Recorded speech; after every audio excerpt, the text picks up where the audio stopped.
जय हिंद एवरीवन। आज के इस वीडियो में हम कवर अप करने वाले हैं टोटली 45 मोस्ट इम्पॉर्टेंट क्वेश्चंस। और इसमें आज के इस वीडियो में हम कवर करेंगे मैथमेटिक्स के क्वेश्चंस, रीजनिंग के क्वेश्चन एंड उसके बाद जीके जीएस। मतलब ये जो होने वाली है, ये जो वीडियो ये रागा पर टोटली बेस्ड होने वाली है। इसमें सारे इंपॉर्टेंट क्वेश्चंस मैंने रखे हुए हैं, मैथमेटिक्स के मैंने रखे हुए हैं, जो कि बहुत ही ज़्यादा मोस्ट इंपॉर्टेंट क्वेश्चंस हैं। इस टाइप के जो है एग्जाम में पूछे जाते हैं। ठीक है, तो टाइम ना वेस्ट करते हुए हम शुरू करते हैं। और फर्स्टली मैं आपको बता दूं कि ये जो क्वेश्चंस है बहुत ही अच्छे क्वेश्चन है, तो आप इसी टाइप से आपके एग्जाम में आएगी, क्योंकि आपको पता है कि 10th लेवल पर हमारा जो है वो पेपर होता है। ठीक है, अगर आप मैथमेटिक्स वाई ग्रुप की बात करते हो तो उसमें अब मैंने इसी टाइप के क्वेश्चंस रखे हैं जो प्रीवियस ईयर में आ चुके हैं। और आपको करना है कि आपको 45 क्वेश्चंस को ना देखना है कि आपके टोटली स्कोर कितने बने हैं, एंड देन आप मुझे लास्ट में कमेंट करके बताओगे कि आपके मार्क्स कितने रहे हैं। ठीक है, फर्स्ट क्वेश्चन हमारा क्या कहता है, 480 का 25% कितना होगा। तो सबसे पहले मतलब आपके पास 480 रुपये है, उसका 25% कितना होगा। तो आपके पास है चार ऑप्शन। तो देखो, इस टाइप के क्वेश्चन को करते क्या है, मैं बिल्कुल डिटेल में करवाने वाली हूँ। ठीक है, करना क्या है आपको, 480 रखना है, मल्टीप्लाई बाय 25% हमें करना है। किसी का भी हमें परसेंट निकालना होता है, उसको हम 100 से डिवाइड कर देते हैं। ठीक है, अब आपको बस यही इक्वेशन सॉल्व कर देनी है। एक जीरो से एक जीरो आप काट दो। ठीक है, या तो फिर आप इधर से नहीं करना चाहते तो डायरेक्टली कर दो। देखो, जैसे मैंने 480 रखा, मल्टीप्लाई बाय 100 है, 100 से ये काटा, ये 1 बार में एंड देन 4 बार में, 25 4 ज़ा 100। ठीक है, अब इसी को बस आप मल्टीप्लाई कर दो, 4 से ये 4 भी कट जाएगा, बचा कितना, 120। राइट, तो ये क्या हो जाएगा, ये हमारा जो आंसर आया वो आया 120। यानी 480 का जो हाफ होता है वो होता है 120। तो हमारा आंसर हो जाएगा option number B is right. Okay, next बात करते हैं, किसी वस्तु का क्रय मूल्य 800 है और उसे 15% लाभ पर बेचा जाता है, तो विक्रय मूल्य क्या होगा। देखो, जो हिंदी वाले स्टूडेंट हैं उनके लिए तो बहुत अच्छे क्वेश्चन है, बट जो इंग्लिश वाले स्टूडेंट है मैं उन्हें इंग्लिश में समझाऊंगी, तो आप बिल्कुल भी टेंशन मत लेना। ये जो चैप्टर है ये बेस्ड है परसेंटेज पर, प्रॉफिट एंड लॉस पर। ठीक है, प्रॉफिट एंड लॉस पर ये जो क्वेश्चन है वो बेस्ड है। कहता क्या है कि अगर हमारे पास कोई वस्तु है, उसका अगर क्रय मूल्य, क्रय मूल्य का मतलब क्या हो गया कि कॉस्ट प्राइस। ठीक है, उसका जो कॉस्ट प्राइस है वो 800 है, तो हमने कैसे लिखना है, हमें सबसे लिखना है कॉस्ट प्राइस, सीपी हमने लिख दिया, वो हमारा कितना है 800 है। उसके बाद उसे बेचा जाता है, मतलब उसका जो प्रॉफिट है, प्रॉफिट हो रहा है क्योंकि उसे लाभ पर बेचा जा रहा है, कितना 15% का प्रॉफिट हो रहा है। ठीक है, विक्रय मूल्य कितना होगा, मतलब हमें क्या निकालना है, हमें निकालना है जो हम बेच रहे हैं, यानी जो सेलिंग प्राइस है वो कितनी है। अगर किसी का कॉस्ट प्राइस 800 है और उसका प्रॉफिट हम 15% करते हैं, तो उसका जो सेलिंग प्राइस है वो कितना होगा। तो आपको करना क्या है, सिंपल कुछ नहीं रखना, बस डायरेक्टली आपको बस पुट कर देना। हमें पता है कि जो हमारा जो प्रोडक्ट है वो टोटली 800 का है, तो हमें करना क्या है, 15% निकालना है। तो 15% आपने रखा, एंड देन 800 को आप मल्टीप्लाई कर दोगे 15 से अपॉन में 100, क्योंकि हमें परसेंटेज में निकालना है कितना हमारा प्रॉफिट हो रहा है, कितना हमारा मतलब वो जो 15% है उसमें रुपए कितने बन रहे हैं, हमें सेलिंग प्राइस निकालनी है। तो बस अब आप इसी को बस सॉल्व कर लो, डबल जीरो से डबल जीरो कटा, 15 8 जा 120, that is your answer. So simple, so easy. मतलब क्या था कि सिर्फ कॉस्ट प्राइस दिया हुआ है, हमें सेलिंग प्राइस निकालना है, जबकि कॉस्ट प्राइस में हमें बताया गया है कि हम जैसे खरीद तो हम 800 में रहे हैं, बट हमें जो फ़ायदा हो रहा है वो हो रहा है 15% का फ़ायदा हमारी सेलिंग प्राइस पर। तो बस हमें वही निकालना था कि 15% है कितना, तो वो है 120। मतलब जो हम बेच रहे हैं वो बेच रहे हैं हम 920 में, यानी 920 रुपये में हम बेच रहे हैं और 800 रुपये में हमने खरीदा है। तो हमारा जो एक्चुअल प्राइस है वो है 800 और बेच हम रहे हैं 920 का। ठीक है, तो हमारा आंसर क्या हो जाएगा, वो हो जाएगा option number B is right. Okay, बस इतना ही करना था, आपको सीपी निकालना था। नेक्स्ट क्वेश्चन, ये एज इट इज क्वेश्चन मेरे एग्जाम में पूछा गया था, बस थोड़ी सी जो उनकी लैंग्वेज थी, थोड़े से वर्ड्स बहुत ज़्यादा बड़े थे, लाइक इस टाइप से, इस टाइप, इतना बड़ा वर्ड्स थे। ठीक है, बट मैंने ये छोटा लेकर आई हूँ इसलिए ताकि मैं अच्छे से समझा पाऊँ, क्योंकि इतनी बड़ी स्लाइड नहीं है। But as it is question मेरे पेपर में पूछा गया था, उसमें एलसीएम, अभी मैंने 2027 का पेपर दिया था, उसमें एज इट इज़ क्वेश्चन था, उसमें एलसीएम पूछा गया था। ठीक है, तो आपको सिर्फ इसका एलसीएम निकालना है और कुछ नहीं करना। सबसे पहले हमने 24 रखा एंड 36 रखा, 2 से गया 12 एंड 18, फिर 2 से गया 6 9। ओके, वापस से हम क्या करेंगे, 3 से कर देते हैं, 3 2 ज़ा, 3 3 ज़ा, 2 1 ज़ा, 3 ज़ा, एंड देन वापस से लास्टली हमारा क्या बचा है, 3। ठीक है, ये कट गया तो हमारा हुआ क्या, 2 2 2 ज़ा 4, 4 4 3 ज़ा 12, 12 2 ज़ा 24, एंड 24 3 ज़ा 72। तो ये जो हमारा आंसर आ जाएगा वो जाएगा 72। तो इजी सा एक ऐसा क्वेश्चन आता है एक एलसीएम एंड एचसीएफ। इसलिए मैं बोल रही हूँ कि जिसको मैथ्स नहीं आती है तो प्लीज़ आप ratio and proportion, simple interest वगैरह इस टाइप से जो हमारे बड़े बड़े मैंशुरेशन वगैरह के जो क्वेश्चंस है, ट्रिगो वगैरह है, वो मत करो। आप सिर्फ परसेंटेज देख लो, आप सिर्फ प्रॉफिट एंड लॉस देख लो, एलसीएम एचसीएफ देख लो, एंड उसके बाद आप एवरेज देख लो। सिर्फ ये 4 से 5 टॉपिक अगर आप कर लेते हो ना, तो आप इजीली 7 to 8 मार्क्स में जो हमारी मैथ्स आती है उसमें से आप 4 to 5 मार्क्स इजीली ले लोगे। ठीक है, बट अगर आप सब चैप्टर्स के पीछे भगोगे तो नहीं कर पाओगे। तो ये सबसे ज़्यादा मेन दिक्कत होती है कि हम सिर्फ चाहते हैं हम सब पूरा होल सिलेबस कर जाएं, बट टाइम बहुत कम है, नहीं हो पा रहा तो कोई बात नहीं। ठीक है, हमारा आंसर हो जाएगा option number C is right. Okay okay, अब हम नेक्स्ट क्वेश्चन नंबर 4 की बात करते हैं। किसी संख्या का 40% जो है वो 72 है, तो संख्या क्या है, मतलब कोई हमें नंबर दिया हुआ है, उसका जो 40% है वो है 72, तो वो संख्या है क्या वो हमें बताना है। ठीक है, तो वो हमें नंबर जो है वो फाइंड करना है। तो ऐसे क्वेश्चन में सबको पता है, सबसे पहले हम लिखेंगे कि हमने माना जो नंबर है वो x है। ठीक है, तो हमें क्या बताया हुआ है कि जो x है, x का जो है वो 40% कितना दिया हुआ है, वो दिया हुआ है हमें 72।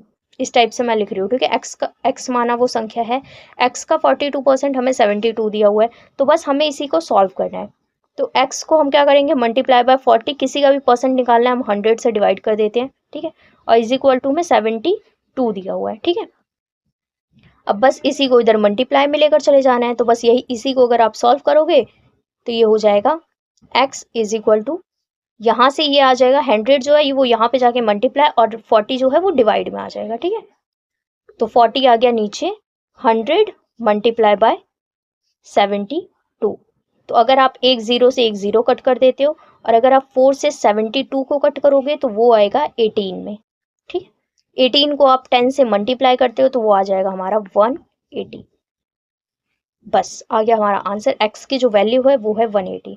मैं वापस से एक बार रिवाइज करवा रही हूँ आपको। क्वेश्चन में कहा गया है कि कोई एक संख्या है, उसका जो 40% है वो है 72, तो हमें उस संख्या को निकालना है, यानी उस नंबर को हमें फाइंड करना है।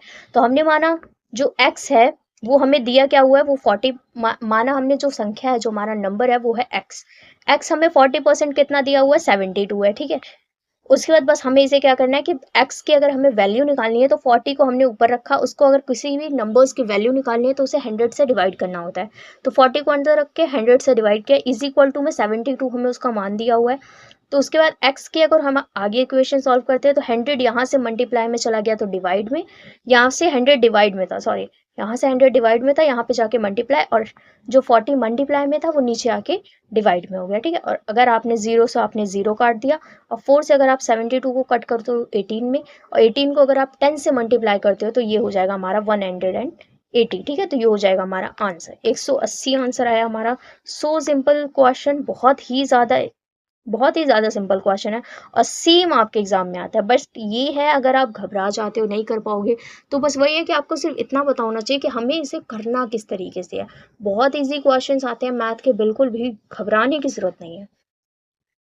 नेक्स्ट क्वेश्चन क्या कहता है, एक ट्रेन 60 किलोमीटर पर आवर की स्पीड से 2.5 घंटे की दूरी कितने दूरी में तय करेगी। मतलब क्वेश्चन क्या कह रहा है कि एक जो ट्रेन है वो 60 किलोमीटर पर आवर की गति से 2.5 घंटे की जो दूरी है वो कितनी देर में तय कर पाएगी।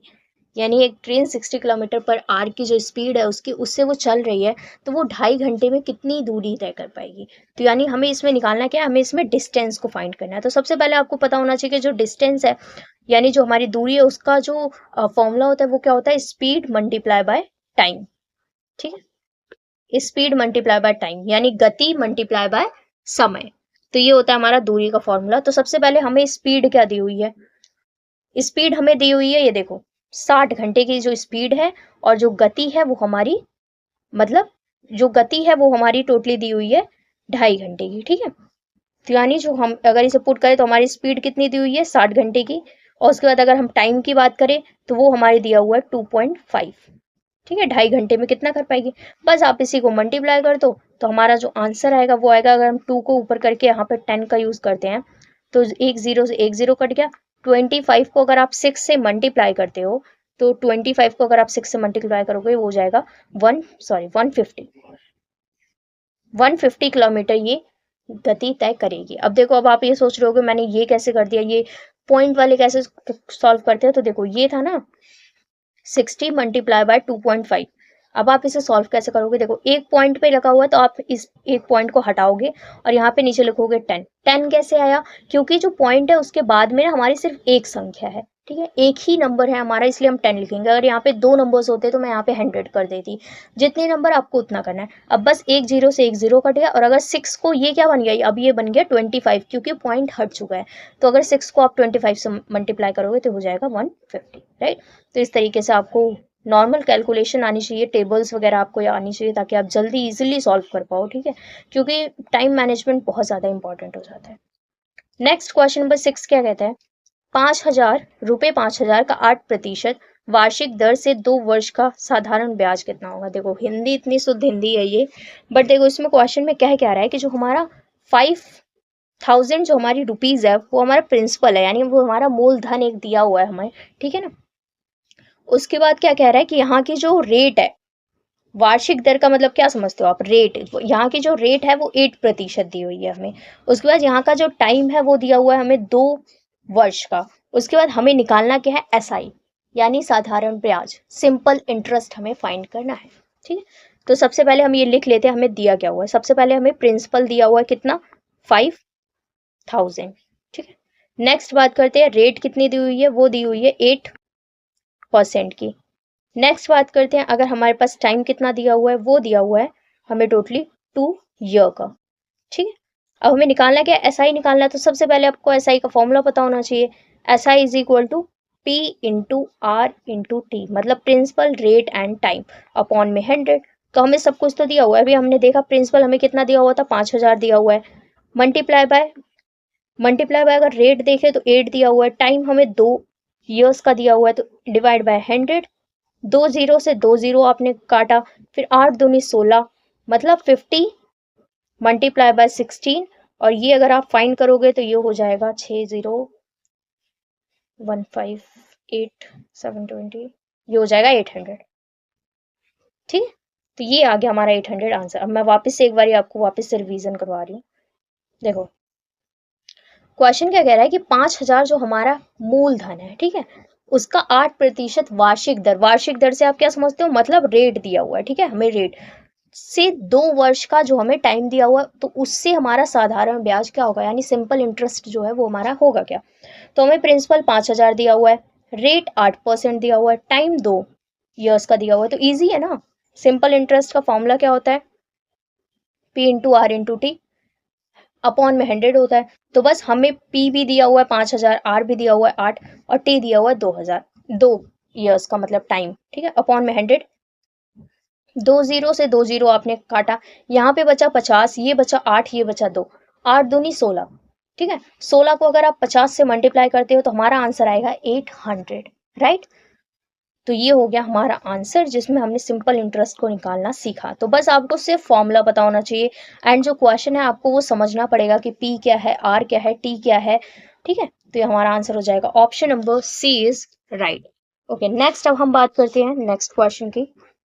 क्वेश्चन क्या कहता है, 3:5 के अनुपात में दो संख्याओं का योग 64 है, तो छोटी संख्या क्या है।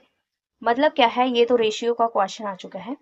रेशियो एंड प्रोपोर्शन में क्या कहता है कि ये हमें दो संख्याएं दी हुई है, इनका अनुपात जो है वो टोटली 64 है, यानी इनकी संख्याओं का जो योग, यानी 3 और अगर 5 को आप एड ऑन करते हो तो हमारी 64 बन रही है। तो इसमें से सबसे छोटी संख्या क्या है। तो सबसे पहले हमें संख्याओं का योग करने के लिए सबसे पहले हमें मानना पड़ेगा कि जो 3x है, हम हमेशा मान x रखे हैं, तो 3x प्लस में 5x, मैं ये हटा देती हूँ ऊपर वाला जो मैंने अभी लिखा, यहीं से देखते हैं इसमें क्या कह रहा है कि अगर हमारा जो 3x है और अगर हम 5x को प्लस करते हैं तो ये हमारा 64 होगा, क्योंकि क्या कह रहे हैं, संख्याओं का योग 64 दिया हुआ है। तो अब हमें करना क्या है, 3x और 5x को अगर हम एड ऑन कर देते हैं तो ये सबको पता है कि 3 और 5 को एड ऑन करने के बाद आएगा 8x, इज इक्वल टू में 64 और x की वैल्यू निकालने के लिए ये हमें डिवाइड में रखना पड़ेगा। तो x is equal to 64 upon में 8 और ये अगर आप कट करते हो तो ये आ जाएगा हमारे x की वैल्यू 8 8 जा 64 होती है, यानी x की वैल्यू हमारी आ गई 8। तो हमने अभी तक क्या निकाला, x की वैल्यू निकाली है।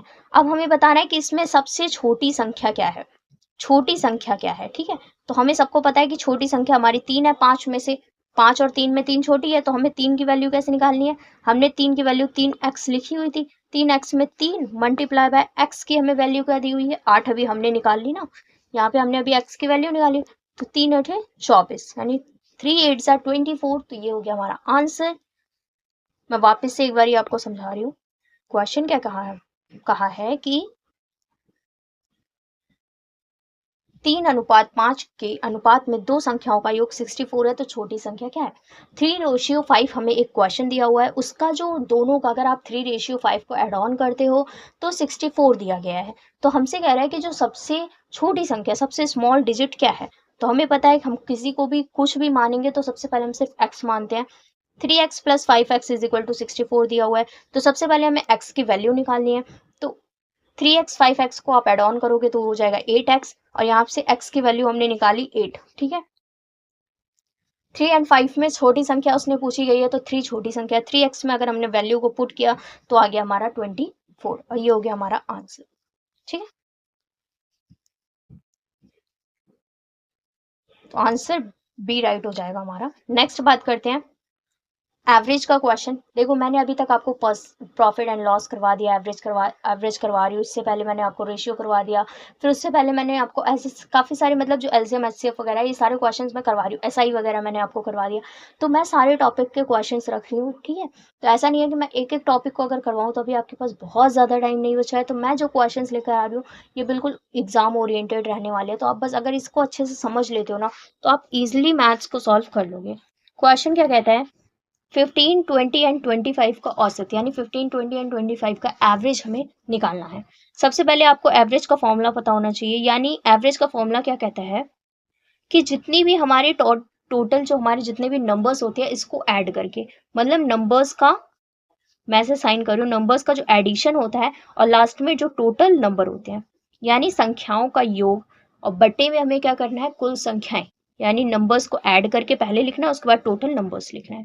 तो हमें क्या करना है, सबसे पहले अगर हम एवरेज निकाल रहे हैं तो ये लिखा हमने, उसके बाद 15, 20 एंड 25 को अगर आप एड ऑन करते हो तो 20 and 25 is equal to 45 and 45 से 55 एंड 60। ठीक है, तो हमारे जो टोटली नंबर बन गए वो तीनों को एड ऑन करने पे 60 अपॉन में हमने टोटल नंबर बोला था, तो एक संख्या, दो संख्या और तीन संख्या, यानी टोटली नंबर्स कितनी है, 3 है।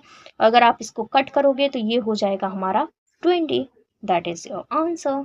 ठीक है, तो बहुत ही ज़्यादा सिंपल क्वेश्चन है और इसी टाइप का क्वेश्चन आपके एग्जाम में आने वाले हैं। ठीक, नेक्स्ट बात करते हैं और मोस्ट इंपॉर्टेंट क्वेश्चन, ये एक क्वेश्चन जरूर आएगा। एक व्यक्ति किसी काम को 12 दिनों में करता है, एक दिन में वह काम कितना भाग करेगा। मतलब एक कोई इंसान है, चलो यहाँ पे हम इंसान बनाने का कष्ट करते हैं। एक यहाँ पे इंसान है, चलो ठीक है, थोड़ा सा ये वाला हाथ चाहता हूँ। ठीक है, ये एक इंसान है, अगर ये एक किसी काम को 12 दिनों में करता है, मतलब कोई काम है वो 12 दिनों में कंप्लीट करता है, तो ये एक दिन में कितना काम करेगा। तो ये क्वेश्चन, अगर वो 12 दिनों में काम करता है तो उसका भाग कितना करेगा, एक दिन में कितना करेगा, तो वो 1/12 करेगा। ठीक है, तो हमारा आंसर हो जाएगा option number B. Next question number 10 की हम बात करते हैं। 2.5 मल्टीप्लाई बाय 4.8 का मान क्या होगा, यानी आपको ये सॉल्व करना है। तो सेम मैंने आपको क्वेश्चन बताया हुआ था कि इसे करना क्या है। अभी हमने सीखा था कि जो 2.5 है और मल्टीप्लाई बाय 4.8 सॉरी, ठीक है, इसको आपको करना क्या है, पॉइंट को आप ऊपर कर दोगे, यहाँ पे नीचे 10 हो जाएगा, यहाँ से भी पॉइंट को ऊपर कर दोगे तो यहाँ पे 10 हो जाएगा, यानी ये क्या हो जाएगा 25 अपॉन में 10 और ये हो जाएगा 48 अपॉन में 10। तो अगर आप इन दोनों को, इसको इससे मल्टीप्लाई, इसको इससे मल्टीप्लाई करते हो ईजिली, तो ये हो जाएगा हमारा, नीचे तो हो जाएगा हमारा 100, और अगर आप 48 को 25 से मल्टीप्लाई करते हो तो कितना आएगा, करना पड़ेगा, 48 को 25 से अगर मल्टीप्लाई करते हैं तो 0 0 1 2, ये आएगा 1200। ठीक है, ये आएगा टोटली 1200। अगर आप 48 को 25 से मल्टीप्लाई करते हो तो ये आएगा 1200, और अगर आप इसको काटते हो 100 को 1200 से तो ये 2 0 से 2 0 कट गया, तो हमारा आंसर कितना बचा? 12। सो सिंपल क्वेश्चन, तो हमारा आंसर जो आएगा वो आ जाएगा 12। ठीक है, ये रहा, option number C is right. Next question क्या कहता है, इसमें एक इक्वेशन दी हुई है x + 15 इज इक्वल टू 42। तो x का मान हमें निकालना है। ठीक है, तो सबको पता है कि इसे सॉल्व कैसे करेंगे। सबसे पहले हम लिख देंगे as it is x + 15 is equal to में 42 दिया हुआ है, तो x का मान निकालना है, तो 42 तो एज इट इज रह जाएगा। यहाँ से ये प्लस में, यहाँ पे आके माइनस में, माइनस का 15। तो अगर आप x में अगर आप निकाल रहे हो तो 42 में से अगर आप 15 मतलब 42 में से अगर आप 15 को माइनस करते हो तो ये जो हमारा आंसर आ जाएगा वो हो जाएगा 27। राइट, तो हमारा आंसर आ जाएगा 27। Option number B is right. Next question number 12 क्या कहता है, 1000 की वस्तु पर 20% की छूट दी गई है, तो विक्रय मूल्य क्या होगा? सेम है कि हमारे पास एक्चुअल एक मार्केट प्राइस है, या कह सकते हैं एक्चुअल एक हमारे पास कॉस्ट है, तो अगर उस पर हम 20% की छूट दी जाती है, ठीक है, तो आपकी जो विक्रय मूल्य जो होगा वो क्या निकलेगा? ठीक है, यानी आपका जो एसपी है, सेलिंग प्राइस जो है वो क्या निकलेगा? तो सबसे पहले हमें लिखना क्या होता है, सबसे पहले हम लिखेंगे मार्केट प्राइस, या जो हमारा एक्चुअल प्राइस है वो किसी वस्तु का 1000 रुपये की कोई वस्तु है, उस पर जो हमें डिस्काउंट है वो परसेंटेज में कितना दिया गया हो, 20% दिया गया है। राइट, उसके बाद अगर हम बात करें इसका विक्रय मूल्य हमें निकालना है, मतलब हमें निकालना है एसपी निकालना है। ठीक है, यानी जो हम उसको सेलिंग प्राइस जो होगी वो हमें निकालना है। तो सबसे पहले सीधे आप इसको सॉल्व कर दो। तो अगर कोई भी हमें क्या दी हुई है, 1000 का उसका प्राइस है, ठीक है, एक्चुअल जो उसकी कॉस्ट है 1000 है, 20% की हमें छूट दी गई है, अपॉन में 100, 2 0 से 2 0 काटोगे, 10 को मल्टीप्लाई करोगे 20 से, तो ये हो जाएगा हमारा 200। तो यानी हमें जो प्रॉफिट हो रहा है वो हो रहा है, मतलब जो हमें छूट दी गई है, जिस उस एक्चुअल प्राइस पर जो मार्केट प्राइस है उस पर जो हमें छूट दी गई है वो दी गई है 200% की। ठीक है, 200 रुपये की छूट दी गई है, सॉरी फॉर दैट, 20% मतलब 200 रुपये की छूट दी गई है। अब हमें निकालना क्या है, उसकी सेलिंग प्राइस। ठीक है, यानी हमें सेलिंग प्राइस हम कितना होगा, तो सबको पता है जो हमारा एक्चुअल प्राइस होता है, यानी जो हमारा कह सकते हैं जो हमारा सीपी है, जो हमारा सेलिंग मतलब सेलिंग प्राइस होगा, जो हमारा कॉस्ट प्राइस है उसमें से हम माइनस करेंगे डिस्काउंट को, तो ये हमारा कॉस्ट प्राइस कितना दिया हुआ है, अभी हमने देखा था हमारा कॉस्ट प्राइस 1000 रुपये में हम खरीद रहे हैं, उसको माइनस करेंगे, हमारा डिस्काउंट कितना दे रहा है हमें 200, तो यानी हम उसे बेचेंगे कितने में, यानी जो हमारा सेलिंग प्राइस कितना हो गया खरीदने का, वो हो गया 800। ठीक है, मैं वापस से एक बार गो थ्रू करवा रही हूँ, क्वेश्चन में कहता क्या है, 1000 रुपये की वस्तु पर 20% की छूट दी गई है, तो विक्रय मूल्य क्या होगा? मतलब कोई ऐसी वस्तु है जिसका मार्केट प्राइस 1000 रुपये है। ठीक है, आप कहीं कपड़े लेने जा रहे हो, आपने देखा कि कोई एक कह सकते हैं कोई एक शर्ट है फॉर एग्जांपल, वो 1000 रुपीज़ की है, बट उस मॉल में आपको 20% की छूट दी जाती है, तो आप उसे कितने रुपए में खरीद कर लेकर आओगे, आप मुझे वो बताना है आपको। ठीक है, बट अगर आप ऐसे जोड़ोगे तो आपको तो सबको पता चल जाएगा कि अगर 20% की छूट है तो मतलब वो 800 की है, बट अगर यही अमाउंट बड़ा होता तो कैसे निकालते आप? तो इसलिए बड़े अमाउंट अगर आ जाए ऐसा एग्जाम में, तो मैंने ये सॉल्व करके दिखाया है कि जो हमारा मार्केट प्राइस दिया हुआ है वो 1000 है, जो एक्चुअल प्राइस है, डिस्काउंट हमें 20% का दिया जा रहा है, तो हमें 1000 में से मल्टीप्लाई करेंगे हम 20 अपॉन में 100, अगर हमें परसेंटेज निकालना है, 2 0 से 2 0 काटा, 10 को अगर हम मल्टीप्लाई करेंगे 20 से, तो ये हो जाएगा 200, यानी जो हमें डिस्काउंट दिया जा रहा है वो दिया जा रहा है 200 का। ठीक है, तो अगर हमें एसपी निकालना है, यानी हमें सेलिंग प्राइस, हमारी सेलिंग प्राइस क्या है, तो हमारी कॉस्ट प्राइस क्या निकली, टोटली हमारी cost price, actual price, cost भी आप छोड़ो, ये हमारी एक्चुअल प्राइस की बात की गई है, एक्चुअल प्राइस हमारी क्या हुई, एक्चुअल प्राइस में से हम माइनस करेंगे डिस्काउंट को, तभी तो हमारी सेलिंग प्राइस दिखेगी। तो एक्चुअल प्राइस हमारा क्या था, 100 था, सॉरी 1000 था, जो एक्चुअल प्राइस उस पर 1000 रुपये लिखा हुआ था, उसमें से 200 रुपये हम माइनस करेंगे क्योंकि हमें डिस्काउंट मिला है, तो हमारा जो सेलिंग प्राइस हुआ, यानी जो हमने खरीदी वो कितने में खरीदी, 800 रुपये में। ठीक है, तो ये था हमारा क्वेश्चन, जो कि मोस्ट इंपॉर्टेंट क्वेश्चन था, इस टाइप में आपके एग्जाम में ही पूछा जाता है और इतना ही लंबा पूछा जाता है। अभी आपको थोड़ा सा ऐसा लग रहा होगा पता नहीं लंबा क्वेश्चन है, कर पाएंगे नहीं कर पाएंगे, बट अगर आप करते लग जाओगे ना, आपसे अगर प्रैक्टिस बन जाती ना, तो ये सारे क्वेश्चन ना 40 to 45 सेकेंड्स में होने वाले क्वेश्चन है। ठीक है, नेक्स्ट बात करते हैं 144 का वर्गमूल क्या होगा। सबको पता है वर्गमूल क्या होता है, ये होता है। ठीक है, 144 किसका स्क्वायर है? अगर हम 144 की बात करें तो ये है 12 का स्क्वायर, ठीक है। तो यानी अगर हम 12 को मल्टीप्लाई करते हैं 12 से तो ये हो जाएगा हमारा 144, ठीक है। तो हमारा जो वर्गमूल क्या निकला? हमारा वर्गमूल निकला 144 का 12, यानी 12 का स्क्वायर क्या हो जाता है? 144। तो हमारा आंसर हो जाएगा 12, ठीक है। तो ये तो इजी सा क्वेश्चन हो गया। नेक्स्ट बात करते हैं 3/4 प्लस में 1/8 का मान क्या है। तो ऐसे हम लोग लिखते हैं ना, 3/4 प्लस में 1/8। तो अगर आप इसका एलसीएम, सबसे पहले आपको एलसीएम ही लेना होता है। तो अगर आप इसका एलसीएम लेते हो तो ये हो जाएगा 8, ठीक है। तो आपको करना क्या होता है, मैंने जिस तरीके से सॉल्व करती थी मैं, कि 3 को मल्टीप्लाई करेंगे हम, और उसके बाद 4 2 ज़ा 8 होता है, ठीक है। और फिर उसके बाद उसमें हमें बीच में प्लस का साइन दिया हुआ तो हम प्लस लगाएंगे। एंड देन उसके बाद फिर से जो हमें ये 1 दिया हुआ उसे एज इट इज़ रखना है और नीचे वाले को मल्टीप्लाई करना है, ठीक है। तो 1 को हम एज इट इज़ रखेंगे और मल्टीप्लाई करेंगे। अगर 8 1 ज़ा 8 होता है तो 1 यहाँ पे लिख देंगे, ठीक है। अब 3 2 ज़ा 6 प्लस में 1 multiply by 1 is equal to 1 upon में 8। तो यानी हमारा आंसर क्या आ जाएगा? 7 अपॉन में 8। तो इस टाइप के क्वेश्चन भी जो आपके इस टाइप के भिन्न वाले जिसे हम कहते हैं क्वेश्चन होते हैं, जिसमें इस टाइप से मान वगैरह हमें निकालना होता है, तो option number B is right. Okay, next बात करते हैं हम अपने लास्ट क्वेश्चन की, जो कि हमारा मैथ्स का, मैंने टोटली 15 क्वेश्चन रखा हुआ है और ये है 15 नंबर का क्वेश्चन। एक आयत की लंबाई 15 सेंटीमीटर और उसकी चौड़ाई 8 सेंटीमीटर है, तो उसका क्षेत्रफल क्या होगा? मतलब कोई एक आपको आयत दिया हुआ है, सबको पता है आयत ऐसा होता है, उसकी जो लंबाई है वो टोटली 15 सेंटीमीटर की, चौड़ाई जो है वो उसकी 8 है, तो उसका क्षेत्रफल कितना होगा, यानी वो पूरा कितना है। तो आपको सबसे पहले आपको आयत का फॉर्मूला पता होना चाहिए। जो हमारी आयत होती है उसका जो फॉर्मूला क्या होता है? लेंथ इंटू में ब्रेथ, ठीक है। लेंथ इंटू में ब्रेथ होता है। तो फिर उसको किस तरीके से, लेंथ हमें क्या दी हुई है 15 मल्टीप्लाई बाय ब्रेथ कितनी दी हुई है हमारी 8, तो लंबाई गुणा चौड़ाई करेंगे तो हमारी एल इंटू में डब्ल्यू क्या निकलेगा हमारा 15 multiply by 8 is equal to 120। तो हमारा 120 मीटर सेंटीमीटर स्क्वायर आ जाएगा हमारा आंसर, ठीक है।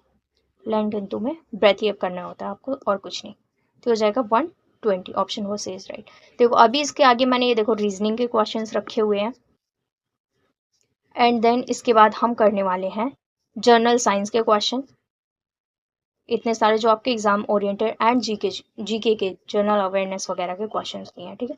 तो टोटली मैंने इसमें 45 क्वेश्चंस की स्लाइड रखी हुई है, बट ये वीडियो काफ़ी ज़्यादा लंबी होती जा रही है। इसमें हमने मैथ्स के टोटली 15 क्वेश्चन सॉल्व किए हैं। तो आगे के जो क्वेश्चन है वो मैं नेक्स्ट वीडियो में कवरअप करवा दूंगी, उसमें मैं रीजनिंग के साथ साथ जीके जीएस को कवरअप करवा दूंगी। तो अभी हमने टोटली 15 क्वेश्चन किया, आपके 15 में से आपका स्कोर बना कितना है आप मुझे वो कमेंट करके बताओगे। वीडियो कैसी लगी वो भी बताओगे, समझ में आ रहा है।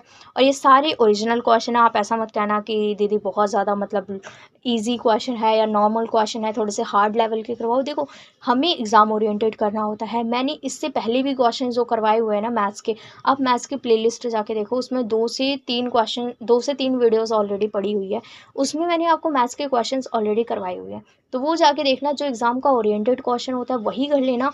और ये स्पेशली वीडियो मैं उनके लिए कह रही हूँ जिनको मैथ्स में अभी तक डर लगा हुआ है। तो एक काम करना, average, percentage, profit and loss, LCM and HCF, और अगर आप एसआई भी कर सकते हो, क्योंकि जो सिंपल इंटरेस्ट वाले जो क्वेश्चन है वो बहुत इजी क्वेश्चन है। आपको सिर्फ इतना पता होना चाहिए P into R into T upon में 100, ठीक है। आपको यही पता होना चाहिए इसका सिर्फ फॉर्मूला। ये 5 जो चैप्टर है ना, ये मुझे बहुत ही ज़्यादा इंपॉर्टेंट टॉपिक लगते हैं। इनसे आप इजिली 4 to 5 मार्क्स स्कोर अपने करने वाले हो अपने एग्जाम में। अगर आप रेशियो एंड प्रोपोर्शन के पीछे भगोगे, अगर आप इस तरीके से भगोगे नहीं मुझे ट्रिगो वगैरह कर लेनी है, मुझे मेंसुरेशन के अच्छे खासे क्वेश्चंस कर लेने हैं, तो मत करो। क्योंकि अभी आपके पास इतना ज़्यादा टाइम नहीं है कि आप 2D 3D भी देख लोगे, ठीक है। आप ये सारे फॉर्मूलाज कर रहे हो कि कौन किस तरीके से निकाला, सिलेंडर का फॉर्मूला आ जाए तो आप किस तरीके से करोगे, तो आपके पास इतना टाइम तो है नहीं। तो इसीलिए प्लीज़ आप यही क्वेश्चन, यही टॉपिक्स पर ज़्यादा ध्यान दो, और मैं इसी टॉपिक के एग्ज़ाम ओरिएंटेड क्वेश्चन जो है वो मैं लेकर आऊँगी। मैं जो क्वेश्चन करवाऊँगी उसमें मैं इतना करवा दूँगी कि अगर उस हिसाब से अगर आपके अनदर क्वेश्चन आते हैं तो आप ईजिली सॉल्व कर लोगे, ठीक है। तो मैं बिल्कुल डिटेल में करवाने वाली हूँ। तो ये वीडियो थोड़ी सी लंबी होती जा रही थी, इसलिए मैं नेक्स्ट जो वीडियो लेकर आऊँगी उसमें मैं आपके बाकी बचे जो क्वेश्चंस हैं, यानी अभी तक हमने 15 कर लिया, टोटली 45 क्वेश्चन है, मतलब जो बाकी बचे 30 क्वेश्चन है वो मैं नेक्स्ट वीडियो में कवरअप करवा दूँगी। तो चैनल पर नए हो तो चैनल को सब्सक्राइब कर देना, वीडियो पसंद आई हो वीडियो को लाइक कर देना। मिलते हैं नेक्स्ट वीडियो में, तब तक के लिए जय हिंद, जय भारत।